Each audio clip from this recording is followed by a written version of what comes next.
नमस्कार दोस्तों। कल हमने 75 प्रश्नों पर चर्चा कर ली थी।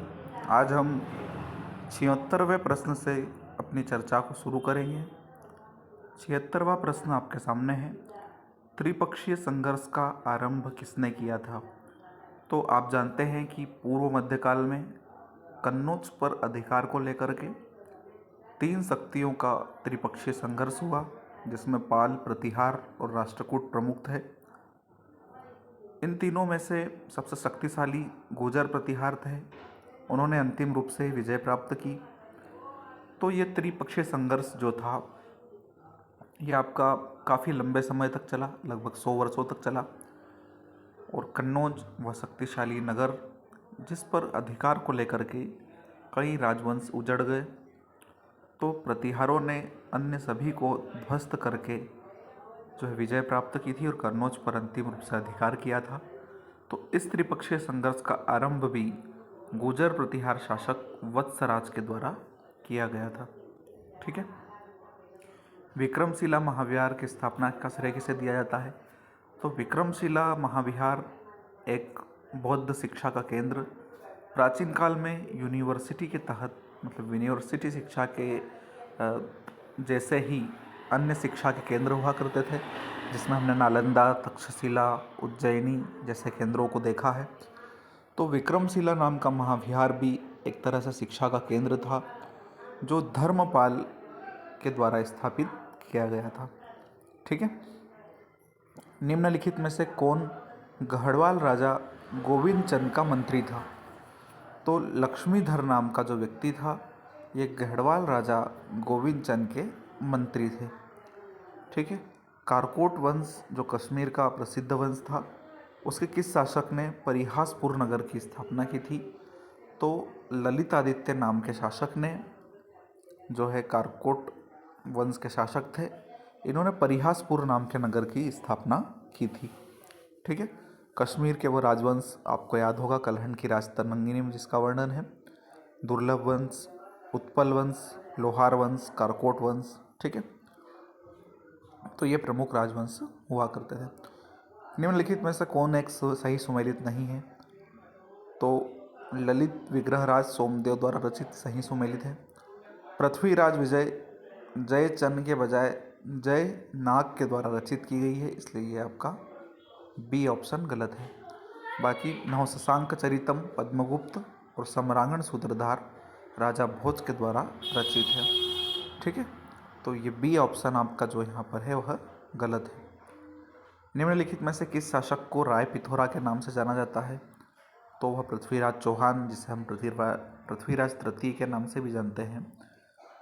तो ये वही पृथ्वीराज चौहान है जिसके बारे में कहा जाता है कि इन्होंने बिना देखे अपने विरोधी व्यक्ति को तीर मार दिया था। केवल उनको यह बताया गया था कि 4 बास 24 गज तापे है सुल्तान। इस तरह से एक जो है उनको दूरी बता दी गई थी, अंदाज से उन्होंने तीर मार दिया था। तो काफ़ी अचूक तीरंदाज रहे ये पृथ्वीराज चौहान। निम्नलिखित में से कौन सही सुमेलित नहीं है?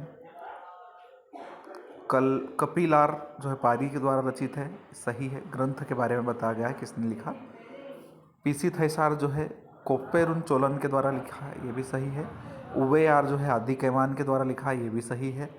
तोल्कापियर जो है तोल्कापियम नाम के व्यक्ति के द्वारा लिखा गया है। तो डी जो है ये आपका गलत है। तो कौन सा सही सुमेलित नहीं है? डी। भारत पर अरबों के आक्रमण के विषय में जानकारी सर्वप्रथम किस ग्रंथ से मिलती है?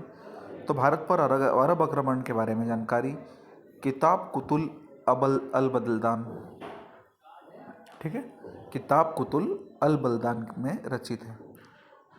ठीक है। निम्नलिखित में से किसे यामिनी वंश का संस्थापक कहा जाता था? काफ़ी प्रसिद्ध और इजी क्वेश्चन। अलप्तगिन यामिनी वंश का संस्थापक। लाख बख्श किसे कहते हैं? तो लाख बख्श आप कुतुबुद्दीन ऐबक को कहा जाता था। दिल्ली सल्तनत की पहली मुस्लिम शासिका रजिया सुल्तान थी, आप जानते ही हैं। इल्तुतमिश की पुत्री रजिया सुल्तान। ठीक है, सी ऑप्शन सही। 1236 से लेकर 1240 तक इन्होंने शासन किया। दिल्ली सल्तनत के किस सुल्तान ने रक्त और लौह की नीति अपनाई? तो बलबन के द्वारा जो है रक्त और लौह की नीति अपनाई थी। ठीक है। दिल्ली सल्तनत के किस शासक ने सिकंदर द्वितीय की उपाधि धारण की? तो सिकंदर के समान पूरे विश्व को विजित करना चाहता था अलाउद्दीन खिलजी।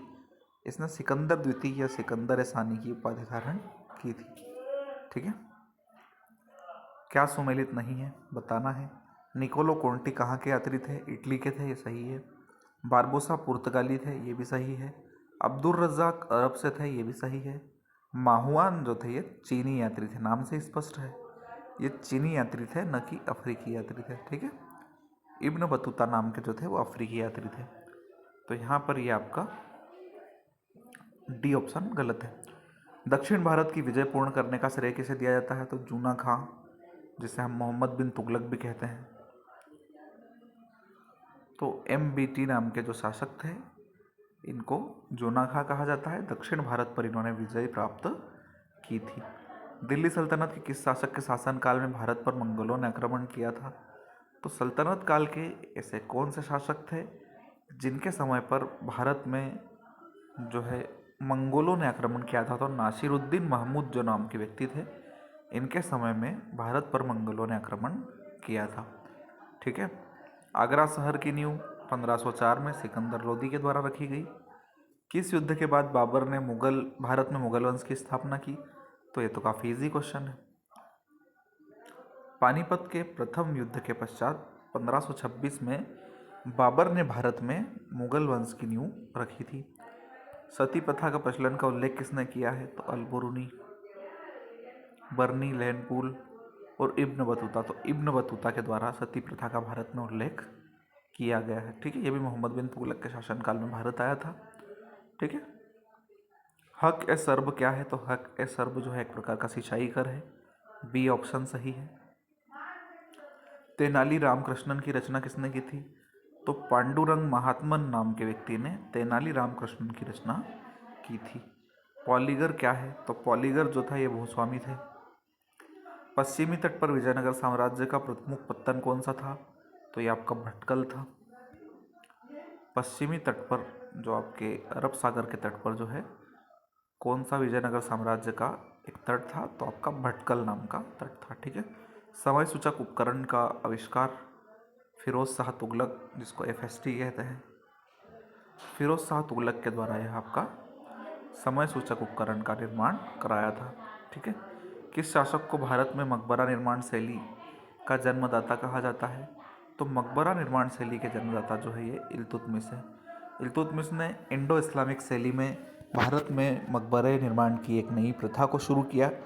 तो सल्तनत काल में जब इल्तुतमिश का मकबरा पहला मकबरा बना, इसके पश्चात कई सारे मकबरे भारत में बने जिसको इंडो इस्लामिक शैली के तहत बनाया गया। ठीक है। तो ये आपका टेस्ट ये कंप्लीट हुआ। इसके बाद एक नए टेस्ट को लेकर कल हम फिर आपके बीच में मौजूद होंगे। आज के लिए इतना ही। धन्यवाद।